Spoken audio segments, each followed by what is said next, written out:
Boa noite, telespectadores do programa Laude Campos. Hoje eu estou aqui com duas pessoas especiais, incríveis.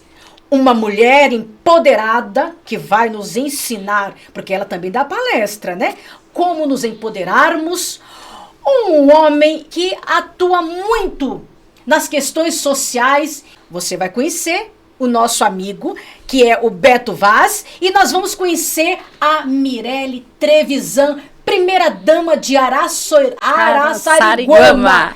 Eita! Uma mulher linda, uma mulher inteligente, uma mulher consciente do seu dever de primeira dama. Minha querida Mirelle, muito obrigada por você vir ao meu programa. É uma honra entrevistá-la. É uma honra para mim esse convite. Estou muito feliz em estar aqui com vocês, poder compartilhar um pouco da minha vivência, do meu conhecimento. Boa noite a todos que estão nos assistindo, acompanhem. Eu e o Beto Vaz temos uma parceria muito grande, trabalhando com a sociedade, com as vítimas. E nós podemos falar um pouco do que a gente faz aqui, né, Beto? Então, para a gente é uma honra compartilhar esse nosso trabalho e o que a gente tem feito para a sociedade. Muito obrigada. O Beto Vaz, ele é pai da Vitória Gabriele, a menina do Patins, tá? Que foi desaparecida por 8 dias após ser sequestrada, né? E ele atuou incansavelmente na busca pela filha, né? Lutou bravamente na justiça para poder condenar os acusados, e hoje ele é membro de grupos de apoio a desaparecidos, né? E acolhimento de vítimas de violência por todo o estado de São Paulo. Então é um homem que, apesar das dificuldades, apesar dos desafios, ele não desistiu de lutar para poupar famílias de seus entes serem sequestrados ou sofrerem, né, por conta de violência. Então, grande respeito, Beto Vaz, muita alegria de você estar aqui, é uma honra. Laude, obrigado, quero agradecer, boa noite a todos vocês que estão em casa, primeira dama, Mirelle, obrigado, sempre minha parceira para tudo, nas nossas correrias, nos nossos desafios, para tudo isso que você colocou aqui, nós precisávamos, né, ter esse apoio, esse suporte, né, executei um trabalho durante 3 anos e meio como secretário de esportes do município, entregamos excelentes resultados também nas causas sociais, né, então foi muito bom ter feito essa experiência, ter feito parte dessa experiência, e hoje te agradecer por esse convite, por essa oportunidade de estarmos aqui e discorrer um pouquinho sobre os assuntos aí do seu interesse. O podcast Laude Campos está sempre de portas escancaradas para vocês. Primeira dama, eu quero saber, e o povo também quer, né, gente? Quais são os maiores desafios de uma primeira dama? O desafio maior que eu encontrei no meu dia a dia é mais a questão política, a questão dos adversários em si. Porque ao mesmo tempo que você... eu sempre costumava dizer, você entra na carroça e a roda já está rodando, né? Não pode parar, uma cidade não pode parar. Então nós entramos e tinha toda aquela dificuldade de estar conhecendo o meu marido pela primeira vez como prefeito, eu pela primeira vez como primeira dama. Além de ter que executar o nosso trabalho, a gente tinha que lidar com a questão política, com os ataques da oposição, com armações, né? Tem esse histórico na nossa cidade de armações, então a dificuldade maior não foi o trabalho em si. Foi realmente lidar com as questões políticas durante os 4 anos, e principalmente no ano eleitoral, que aflorou muito mais os ataques, aflorou muito mais as armações. Então, foi a única dificuldade que eu encontrei no trabalho, na gestão pública, realmente foi essa questão política mesmo. É difícil você conciliar a sua vida, o seu papel como primeira-dama, porque você tem responsabilidades, né? Com o papel de esposa, de mãe. Como que você lidou com isso? Porque, de repente, caiu no seu colo uma função que você não pediu, né? E você vai ter que desempenhar e conciliar com tudo isso. Como foi lidar com essa situação? E eu ainda... Foi tudo muito novo. Meu marido se elegeu como prefeito e eu fui mãe. Meu filho nasceu 4 meses após meu marido ter assumido a prefeitura. Então, quando ele assumiu em 1º de janeiro, eu já comecei a trabalhar, assumi como presidente voluntária do Fundo Social e já comecei a trabalhar junto lá com as pessoas no Fundo Social, na Secretaria da Assistência. Só que quando foi chegando perto, e eu falei, como eu vou lidar com essa questão de ser mãe, ser esposa e ser primeira-dama? Eu tive uma facilidade pelo fato de eu ser voluntária. Eu não tinha um cargo, não assumi um cargo naquele momento, realmente porque eu já tinha essa ideia, como eu vou me dividir. Então, automaticamente, o meu compromisso com a população era de voluntária e não de uma funcionária pública. E a partir do momento que eu assumisse um cargo, estivesse recebendo o meu salário, eu tinha um compromisso muito maior, que era de responder ao meu cargo, né? E quando eu assumi como presidente voluntária, eu tive essa facilidade de dividir o meu tempo. Então, eu dividi o tempo para cuidar do meu filho, eu dividi o tempo para estar na secretaria e o tempo para estar na minha casa, cuidando das coisas da minha casa. Então, o fato de ser presidente voluntária facilitou para que eu me adequasse a todo o trabalho que estava sendo feito. Talvez se eu tivesse que cumprir um horário, uma carga horária, eu tivesse mais dificuldades. Eu deixaria faltar em algum lugar, talvez na minha casa ou talvez com meu filho. Apesar de quando você tem um afastamento, né, da maternidade. Porém, quando eu retornasse, eu teria essa dificuldade, que é o que a maioria das mulheres que trabalham fora tem. Largar o filho, ter que entrar num trabalho 8 horas da manhã e deixar o filho na creche, só ver ele à noite, chega à noite e ainda tem que cuidar da casa. Então, eu tive,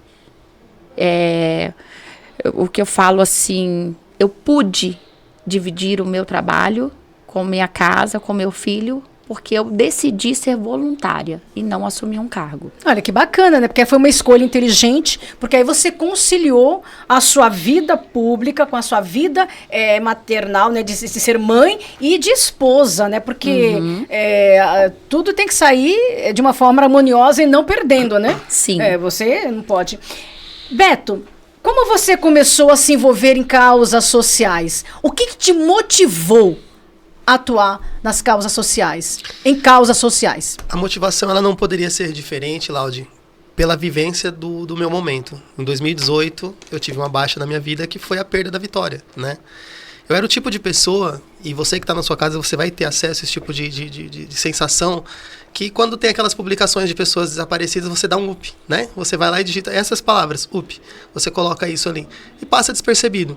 Eu era uma dessas pessoas, até que eu precisei passar por isso, de ter a minha filha desaparecida. Foram 8 dias de buscas dentro da cidade de Araçariguama, e nas primeiras horas, assim, milhares, o Brasil inteiro, foram mais de 800 mil em 2-3 horas, compartilhamentos, das pessoas tentando encontrar, pessoas que não conheciam, tentando encontrar Vitória Gabriele. Quem é Vitória Gabriele? É uma criança de uma cidade de 25 mil habitantes, mais ou menos, né, desaparecida. E as pessoas que passam por esse momento, e mesmo após esse momento, muitas dessas pessoas, elas tentam se afastar disso. Quer virar a página, porque é um momento difícil da sua vida. Já no meu caso foi diferente, porque eu recebi uma quantidade muito grande de pessoas que estavam me acolhendo naquele momento. Eu senti uma empatia muito grande, porque eram pessoas que não me conheciam.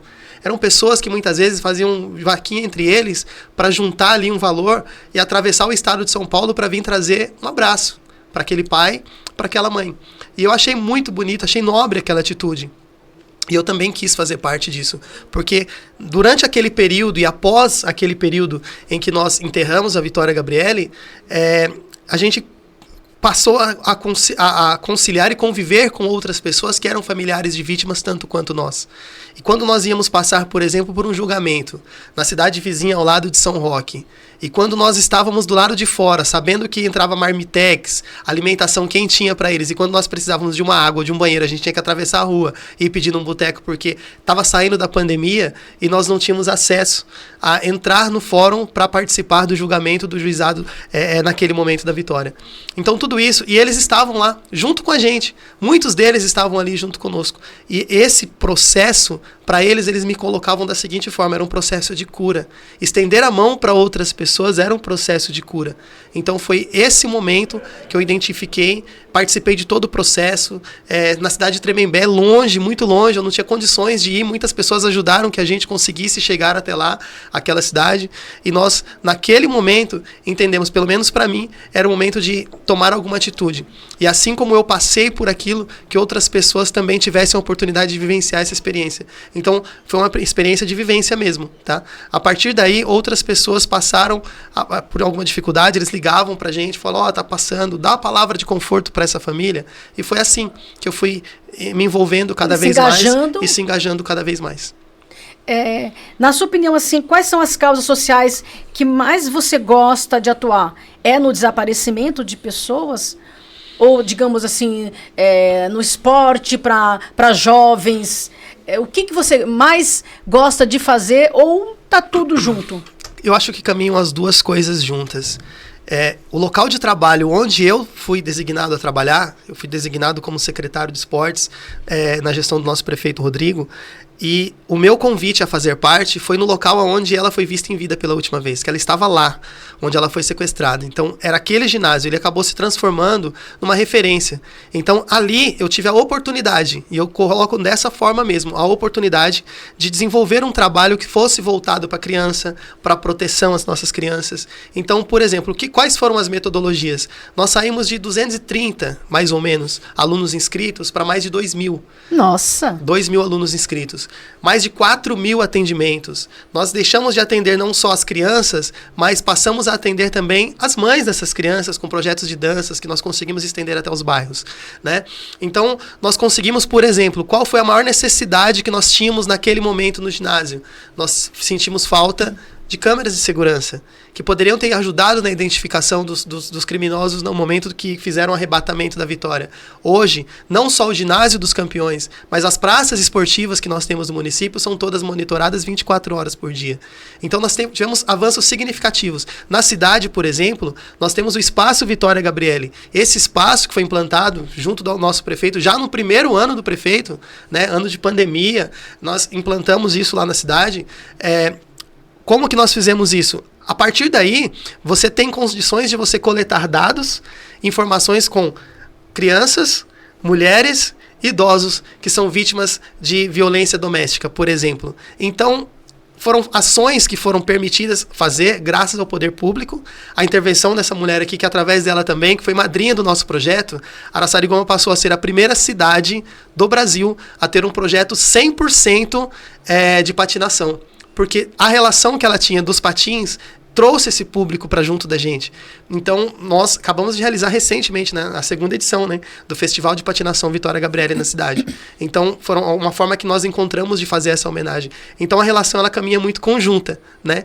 Então, as ações elas são tanto através da prática esportiva, das ações que nós realizamos, né, como também essas questões sociais aí que você já mencionou. Você, como pai que teve uma filha desaparecida, o que você recomendaria para os pais? Que dica você daria para os pais, né, para que minimizasse, né, o problema de ter um filho sequestrado? Diz assim, não, você cuida do seu filho, mas às vezes você tem que deixar seu filho na escola, não pode buscar, manda alguém buscar. O que você recomendaria para minimizar o eventual problema de ter um filho sequestrado? Se você não pode estar toda hora grudado com seu filho.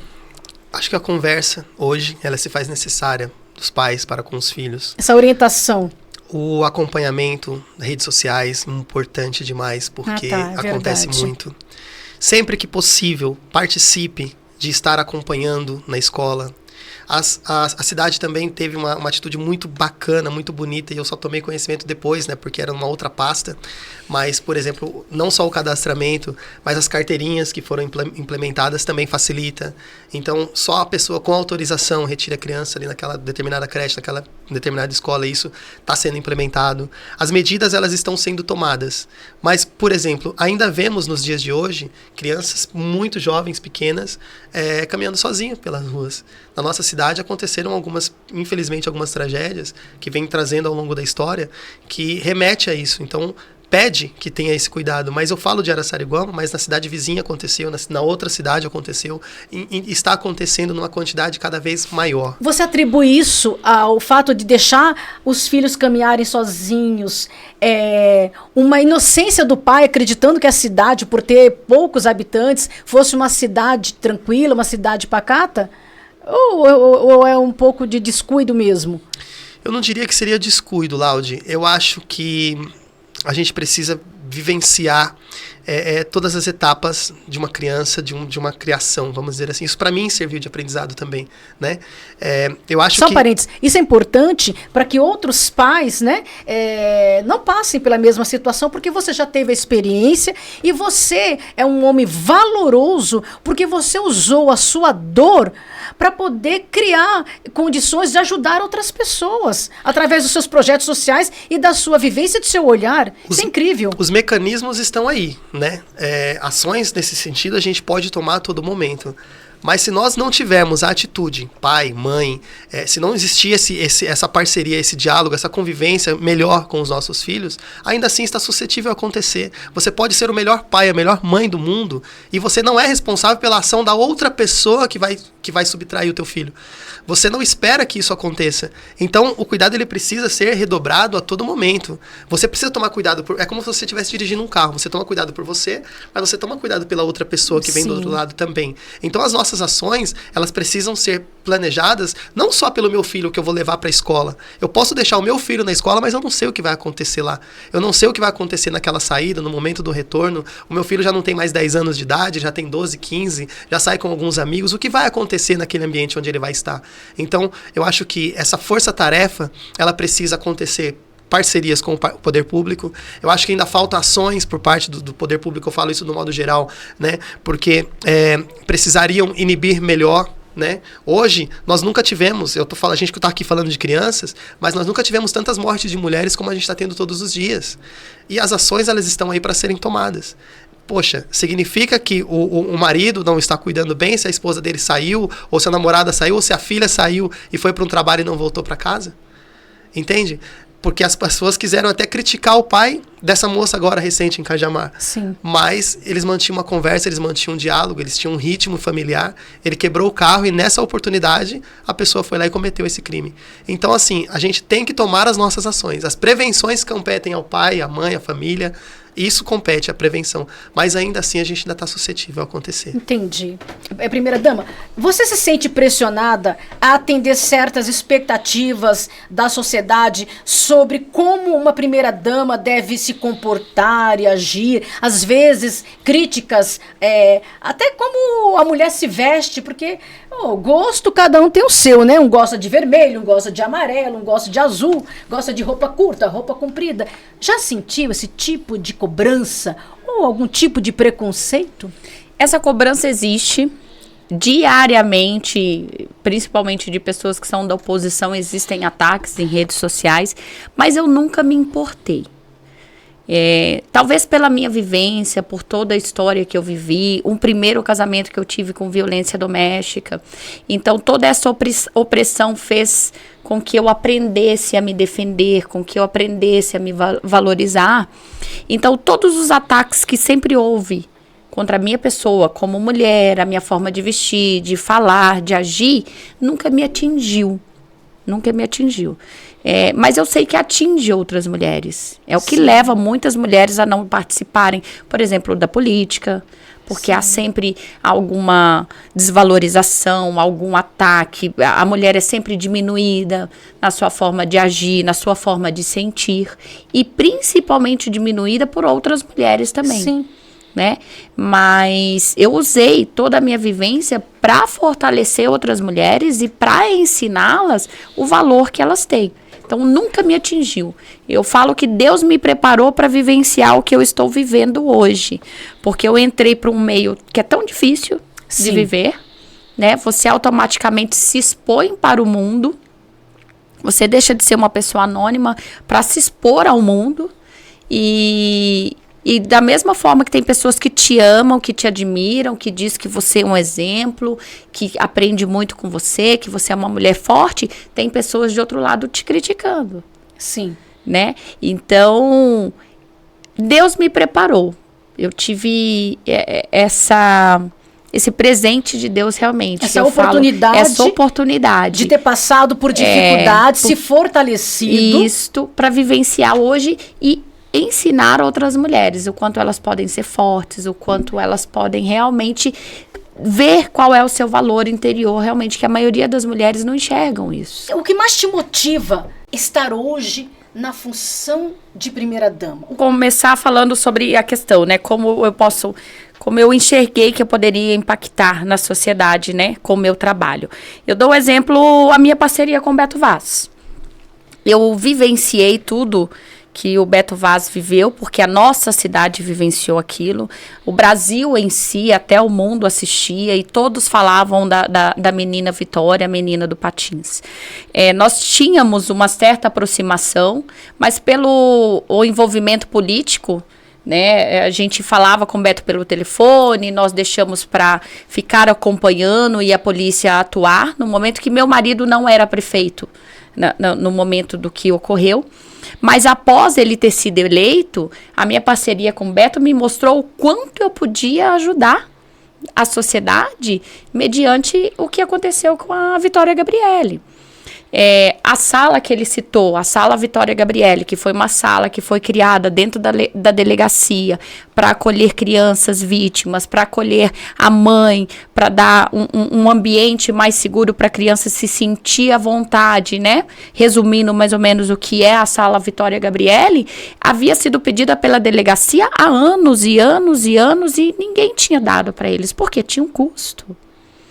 E muitos gestores não olham para isso. Eu cheguei, a delegada me chamou, a escrivã me chamou, Mirelle, ajuda, vamos fazer. Eu falei, não, nós vamos fazer. E no primeiro ano saiu a sala Vitória Gabrielle. Por quê? Porque eu usei o meu poder, né? Automaticamente, quando você assume a gestão de uma cidade, meu marido é a autoridade maior daquela cidade. Ele toma decisões que vai impactar na vida inteira daquela cidade e até na região. Então, ele tem um poder, sim, que eu falo. Mas você tem que usar o seu poder para o bem. A partir do momento que eu tive essa influência, eu falei, poxa, eu posso fazer o bem através dessa influência. Eu não posso somente ficar tirando foto do lado do meu marido e participar de eventos bonitos para dizer eu sou a primeira dama. Eu tenho que fazer algo para a sociedade. E ali eu fui aprendendo, caminhando ao lado do Beto. Poxa, tantas mulheres vítimas de violência. O Beto me apresentou o grupo NAVE, que é um grupo de famílias vítimas de violência. E ali, ouvindo todas aquelas mães, a cada história, você vê que faltou algo do poder público. Tem algum programa específico de combate a essa violência feminina na região? Você criou algum programa nesse sentido de apoio? Hoje, por exemplo, a gente lançou lá na Secretaria de Esportes, por exemplo, as aulas de defesa pessoal. Oh, bacana. Sim, cada cidade tem a sua característica. Araçariguama, por exemplo, é uma cidade de 25 mil habitantes, em média. Nós não podemos criar uma casa de acolhida para mulheres vítimas de violência, porque o agressor vai saber que ela vai estar lá. Né? É uma cidade que ela não tem a delegacia da mulher. Então, a gente encaminha para outra cidade. E hoje o Estado não tem nenhuma possibilidade de estar criando uma delegacia da mulher ali dentro de Araçariguama, pelo número de habitantes. Então, cada cidade tem que ser avaliada, né, com seus critérios, aquilo que pode ser fornecido, mas o que tem que haver realmente é uma política de acolhimento das mulheres que em todas as cidades tem. Por ser um trabalho silencioso, em Araçariguama eu não divulgo que eu acolhi uma mulher. Eu não vou mostrar ela. Eu não vou mostrar o que está sendo feito por ela. Semanalmente aparece uma mulher que foi vítima. Semanalmente a gente manda pessoas para o Nordeste, para os outros estados, que são mulheres que vieram com toda a família, com o marido, para trabalhar em São Paulo, trabalhar em alguma empresa, ela sofre algum tipo de violência, e a gente ajuda a mulher, os filhos, a retornar para sua cidade natal, para sua família, pagando o custo da passagem, a alimentação, tudo. A gente dá essa ajuda. E é um trabalho silencioso. Primeira dama, a senhora acha que esse índice de violência contra a mulher que está cada dia mais assustador, né?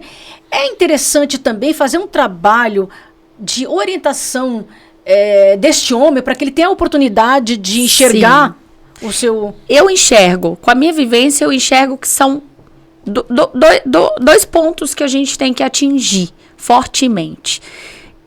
Lá dentro da família, que eu sempre repito, aquele homem que é um agressor, aquele homem que violentou uma mulher, ele foi criado por uma mulher.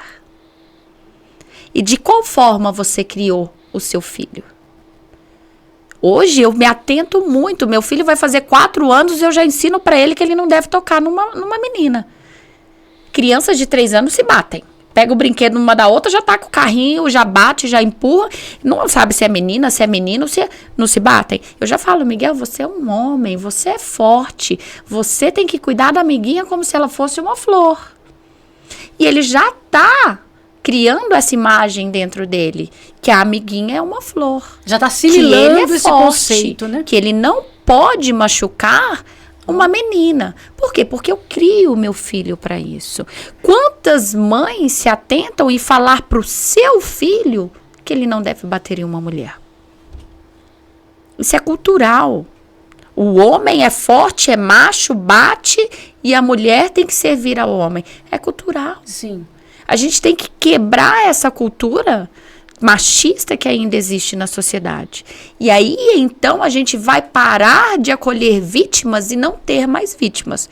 Nós temos um trabalho para acolher vítimas. Tem vários lugares.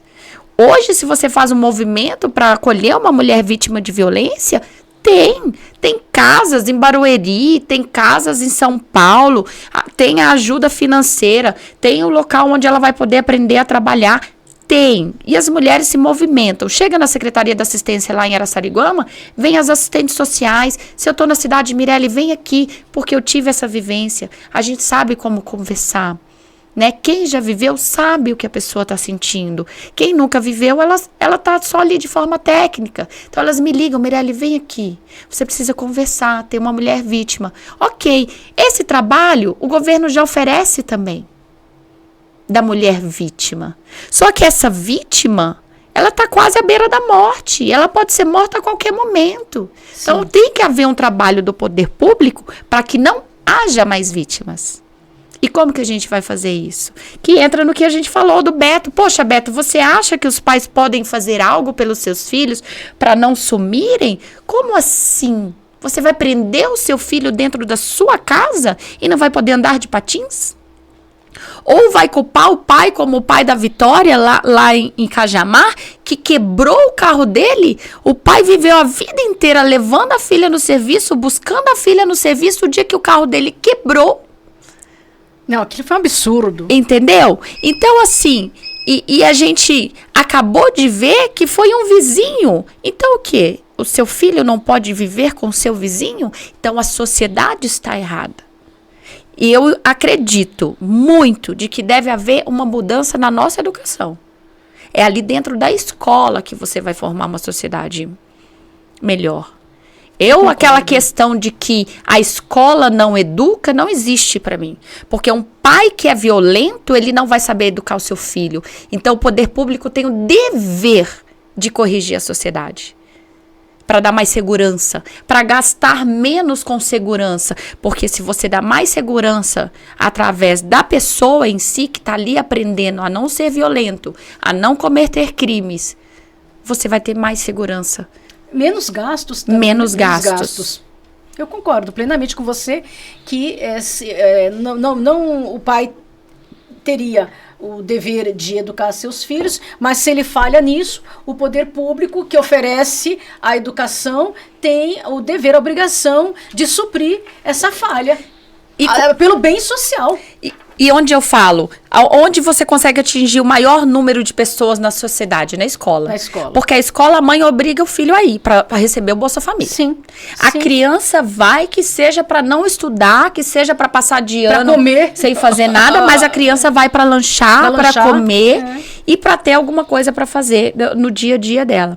Então, a escola é o único lugar onde você vai conseguir atingir o maior número de pessoas para mudar a sociedade. E o objetivo da escola é formar um cidadão, né? De orientar, porque é onde você vai ter ali os princípios básicos que deveriam ser norteados para você ser um bom cidadão, né? Beto, o que você acha do poder do esporte na formação dessa criança e futuro cidadão? Qual o maior, o que você acha desse caminho do esporte como meio social para criar um cidadão forte, um cidadão respeitoso? Você acha que o esporte é capaz de mudar uma sociedade? Eu acredito que seja talvez o caminho mais fácil para que a gente consiga encontrar e lograr os êxitos necessários. De novo, eu volto a remeter à nossa realidade, né? Porque no momento que nós assumimos a gestão, nós tínhamos ali um galpão, né? Que depois ele é um ginásio de esportes, é o único da cidade, e ele é uma adaptação, né? E ele estava totalmente abandonado. Foram retiradas 3,5 toneladas de entulho. Oi? Entulho. Lixo. Quando nós assumimos lá, foi tirado 3,5 toneladas de entulho. Entulho. E o entorno, ele é o bairro... ao lado do ginásio, Isso, ele fica ali próximo ao centro, mas ele já pertence a um bairro mais populoso da cidade, né? Que é um dos bairros que foi sendo formado, e ele é um bairro mais populoso, né? O maior colégio eleitoral do município também. E o bairro do Jardim Brasil ali estava numa evidência muito grande, né? De consumo de drogas, por exemplo. O abandono total. Em questão de meses, né? E a metodologia Araçariguama passou a ser uma referência regional nas artes marciais. Então Verdade? nós temos 6, né? Jiu-jitsu, Muay Thai, Taekwondo, boxe, nós temos a capoeira também. Falei do Taekwondo? São 6 modalidades que nós temos ali, né? E o judô, ele já é uma referência de alguns anos, mas o jiu-jitsu foi uma implementação nossa. E a gente faz parte ali, fazendo parte ali do seu oeste ali, por exemplo, são 14 cidades, passamos a ser uma referência entre essas cidades pelo trabalho que é realizado, justamente pela quantidade de conquistas, medalhas. E qual é a surpresa que você tem quando você vê crianças, né, que poderiam estar invernando ou enveredando para esse caminho, porque eu vou sair para soltar pipa, mas o coleguinha já faz uma coisinha errada, diferente ali. Vou fazer também porque parece legal. E tudo isso acontecia no nosso entorno. Nós estávamos da janela visualizando muitas vezes o que estava acontecendo ali no nosso entorno. E qual é a nossa surpresa quando você vê aqueles rostinhos que hoje, não só nas suas ações, mas também na ação de quem vem para assistir. O pai e a mãe, muitas vezes, de vir a assistir, começa a fazer alguma atividade também. Então, o poder de transformação do esporte, nós podemos testemunhar na vivência. Quer dizer que agrega também os familiares de uma certa forma. Com certeza. Então, assim, você oferecer a oportunidade, você consegue modificar a vida de todos? Não. Mas daqueles que sentiam falta e tinham interesse de fazer parte, por isso que eu estou falando para você de novo, nós saímos de 230 e poucos para mais de 2.000 inscritos nas nossas modalidades. Eles recebem algum benefício para participar ou eles vão... Voluntários. O benefício por exemplo, o atleta que atinge o nível de alto rendimento, mesmo sendo uma criança e principalmente por se tratar de um projeto social, então o atleta que atinge esse nível, por exemplo, ele tem o potencial, ele só não sabia. O professor viu nele um potencial, 10, 12, 15, 20, independente do quantitativo desses alunos. A cidade leva para fazer os exames, dá o credenciamento, federa o atleta e disputa competições representando a cidade, né? Então, esses são os benefícios do atleta que ele tem fazendo parte das nossas atividades, das nossas artes marciais. Então, não tem como você dissocializar uma coisa da outra, né? O esporte, sim, ele tem o poder de transformação e ele precisa ser utilizado como uma ferramenta para isso. Não só ofertar, mas sim ser utilizado para uma ferramenta para isso. E não só também para falar sobre isso, como você mesmo disse, mas também a questão da inclusão. Nós vimos no carro conversando justamente sobre isso. A importância de incluir, por exemplo, crianças que têm uma formação especial, né? E que fazem parte também, que nós conseguimos ofertar isso, a demanda não é tão grande, mas nós conseguimos ofertar isso para essas crianças. Então, isso também é gratificante. E a gente tem conseguido fazer tudo isso através do esporte. Parcerias com o CAPES, dentro da cidade de Araçariguama, e essa é a importância. Só para reforçar, a Mirelle teve aqui uma fala agora aqui, justamente sobre isso, né? O ensinamento dentro da sua casa. E foi essa semana que passou agora, conversando com uma pessoa e falou assim, poxa, tô dando fim a um relacionamento, aconteceu algumas coisas, e o meu motivo de fazer isso foi, eu sou vítima de violência e eu estava vendo o meu filho praticando esganadura na irmã, porque via o pai fazendo. Então, olha o tipo de importância e relevância de você trabalhar de formas conjuntas. Os projetos e ações sociais, o trabalho dentro do esporte num todo, mas principalmente esse olhar que a Mirelle acabou de trazer pra gente aqui. Se não caminhar as duas coisas juntas, não vai acontecer. Não, eu achei super interessante a visão de vocês. Qual a sua ligação com o esporte? Como começou? Bom, a minha formação no esporte, hoje eu faço psicologia esportiva, né? Mas também pela vivência já do convite. Na época, eu tinha muito interesse em fazer parte da gestão, queria colaborar, até pelo meu momento que eu vivia, que eu vivenciava, e eu sou um profissional da área da segurança também, eu queria me aproximar da área da segurança. Mas na época não existia uma pasta voltada. Hoje temos na cidade, inclusive, uma implantação do prefeito também, Secretaria de Segurança dentro da cidade. Né? Com muito respeito, parabéns ao seu marido, viu? Um homem de visão, né? Eu percebi que ele implantou diversos projetos incríveis. Isso é muito bom mesmo. A pergunta não foi essa, mas eu vou falar. Nós temos o Centro de Convivência Cairum Felipe na cidade. Implantação do prefeito também. É um espaço onde prática de crimes, né? Inclusive um óbito, um assassinato ali no entorno, consumo de drogas, você pega uma foto de antes e o depois, o espaço totalmente revitalizado e batizado com uma vítima, que é um amigo nosso, né? A família de amigos nossos também lá na cidade, ou seja, a ação. O que aconteceu lá. E voltando nessa questão que você falou da formação, eu era um esportista da cidade, né? Vivenciava o histórico esportista dentro da cidade. Mas, no momento em que aconteceu o convite, eu falei, prefeito, o desafio então vai ser praticar esporte com segurança. E ele falou, fechado. Participar do esporte com segurança. Isso, porque era o meu coração, sabe? O coração do pai da Vitória Gabriele, quando recebeu esse convite, eu falei, vamos encarar isso como sendo o nosso desafio? Vamos praticar o esporte com segurança? E aí aconteceu tudo isso que você está vendo e que você está ouvindo aqui através de nós. Na sua opinião, quais são as principais necessidades emocionais de uma vítima de violência e como você aborda isso? Principal necessidade é acolhimento. Elas precisam ser ouvidas, elas precisam ser geridas, porque muitas vezes estão perdidas com tudo que aconteceu. Beto, você falou uma coisa muito importante. No caso de um desaparecimento de uma criança, qual a primeira atitude de uma mãe? Antigamente você tinha que esperar 24 horas, né? Hoje não precisa mais. Mas sempre foi a maior falácia. Até nós passamos por isso também. Nós tínhamos que abrir o boletim de ocorrência em São Roque, na época, né? Era um final de semana, quando estava acontecendo, e foi toda uma burocracia. Às vezes, a falta de conhecimento também atrapalha, né? Era um direito nosso. Eles tinham que se virar para fazer. Eles precisavam dar aquele tipo de resposta e solução porque se tratava de uma criança e que um histórico de igreja, e não mais que isso. Ela não tinha um histórico de desaparecer com as coleguinhas. Era o histórico de quem saía para ir para a igreja para participar de grupinho de dança da igreja, né? Então esse era o histórico da Vitória.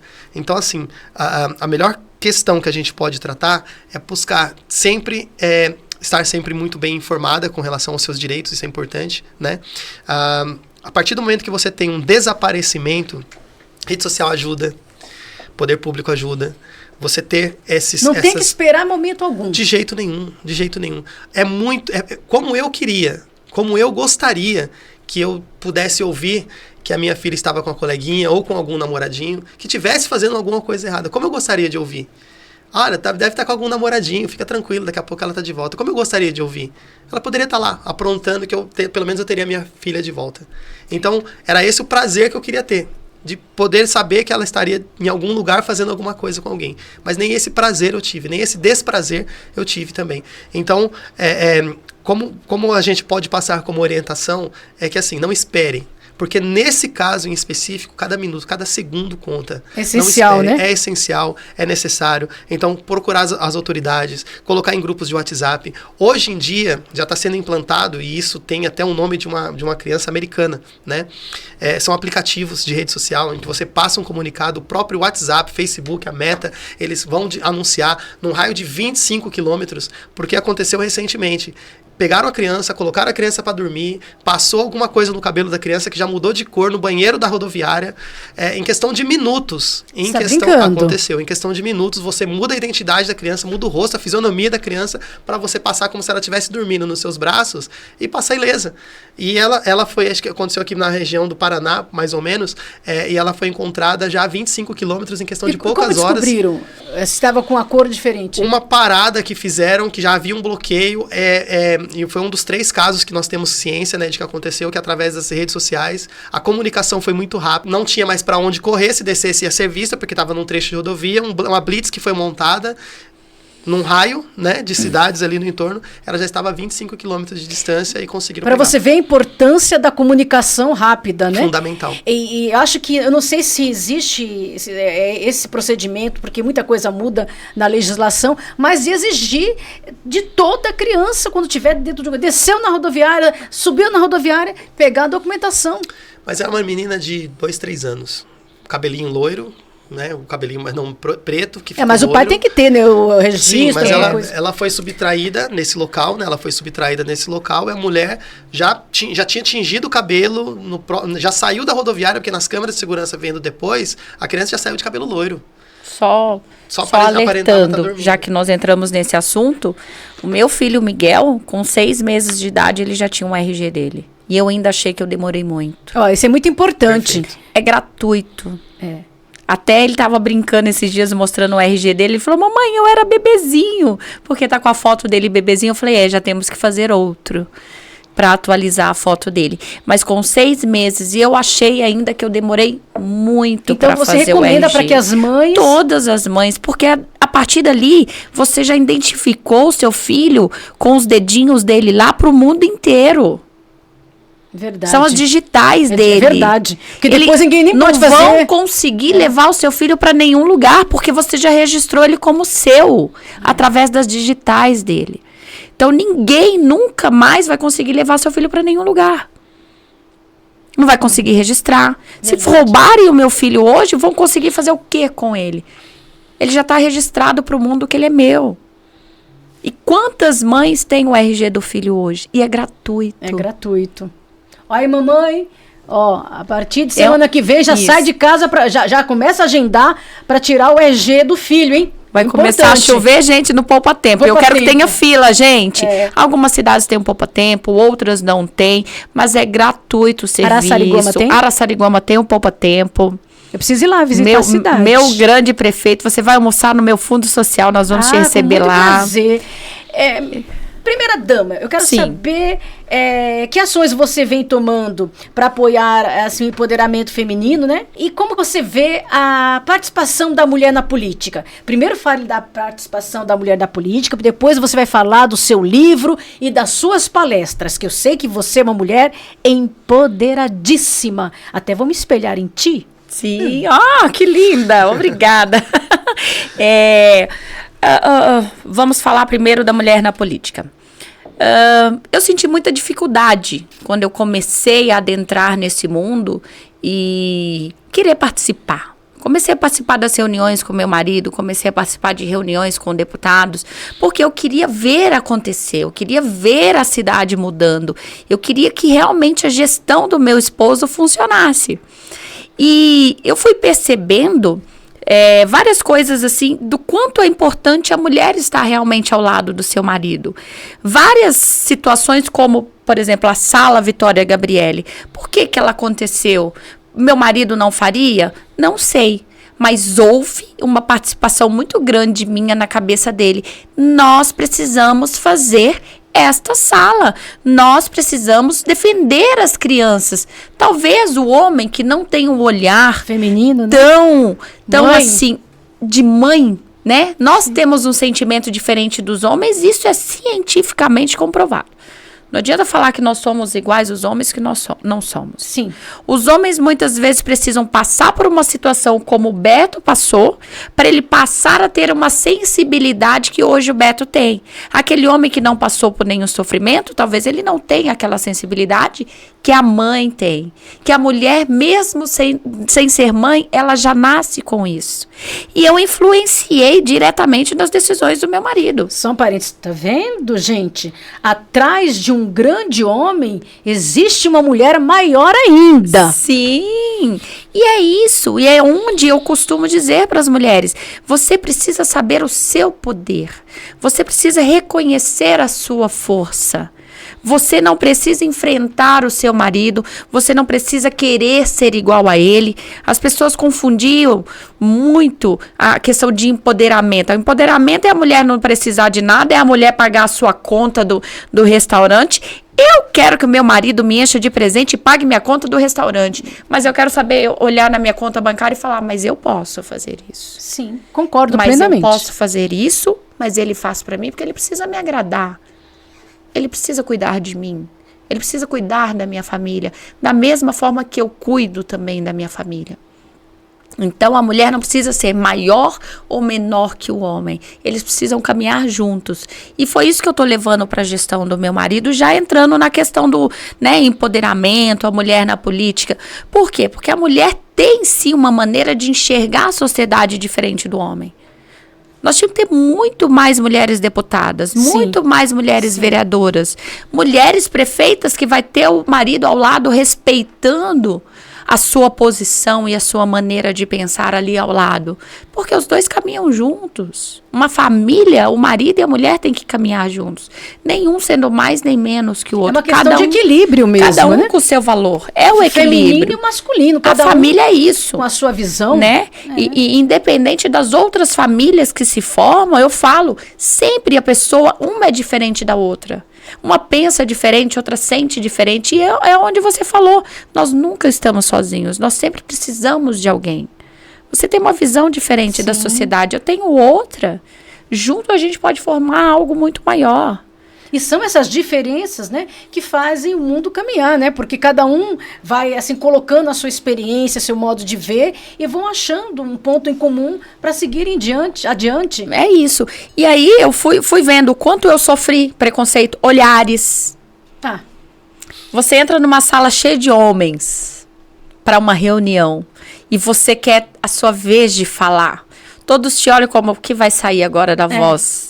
E quando você quer colocar a sua voz, né? Quando você quer falar um pouco mais alto para ser vista, ser ouvida, você é tratada como louca.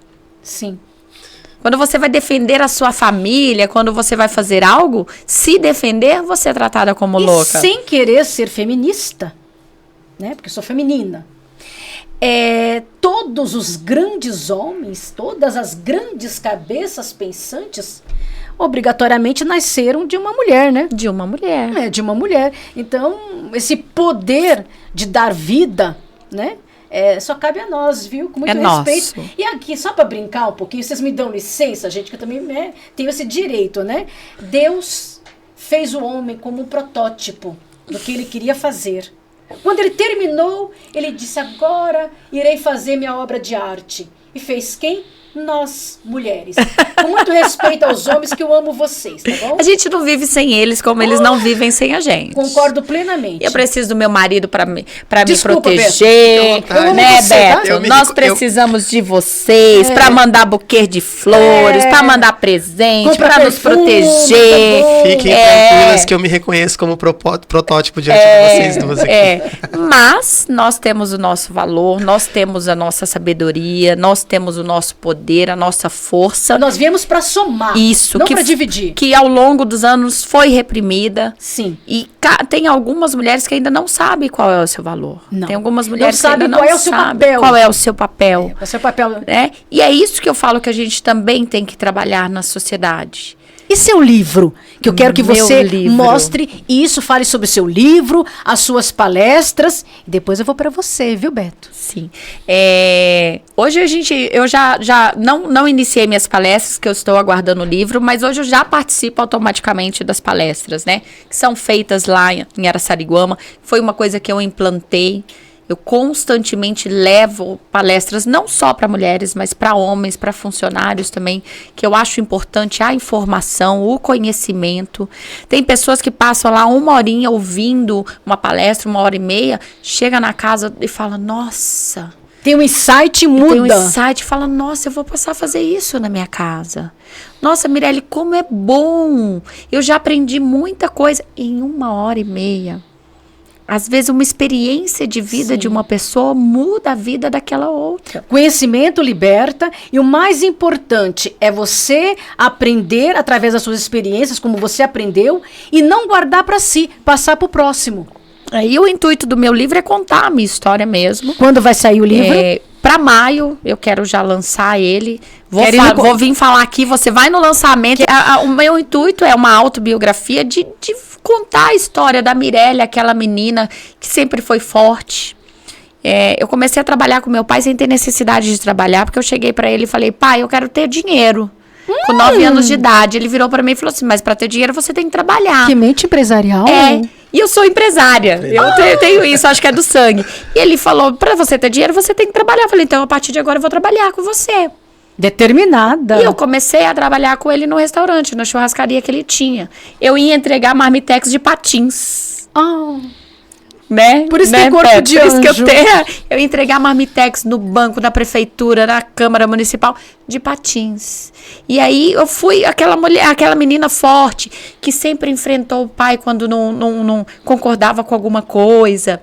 E fui crescendo, vim morar em São Paulo, que eu sou de Minas Gerais. Com 23 anos eu me casei e vim morar em São Paulo. Então larguei toda a minha família. E eu me vi aquela mulher forte dentro de um relacionamento abusivo. Eu me diminuí. Eu tinha o meu valor e sabia o meu valor, mas por algum momento eu me perdi. E eu quero mostrar para as mulheres que é possível sair. Que é possível você se reencontrar. É possível você se amar. É possível não.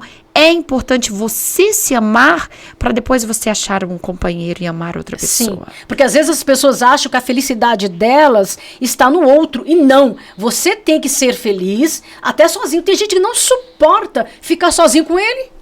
Entendeu? Sim. Então tem gente que não se suporta ficar sozinho com você mesmo. Então não tem que se dar esse valor, esse alto valor, essa autoestima para você se abrir pro outro, porque aí o outro vai te respeitar. Mas se você gosta de você mesmo, é difícil. É isso mesmo. A gente impõe limites no início do relacionamento. E é isso que eu quero passar para as mulheres. Você não precisa destruir uma família por causa de uma violência. Você inicia uma família de uma forma saudável. Você se amando. A mulher tem um poder tão grande de amar, de transformar, que ela não precisa entrar em um relacionamento abusivo.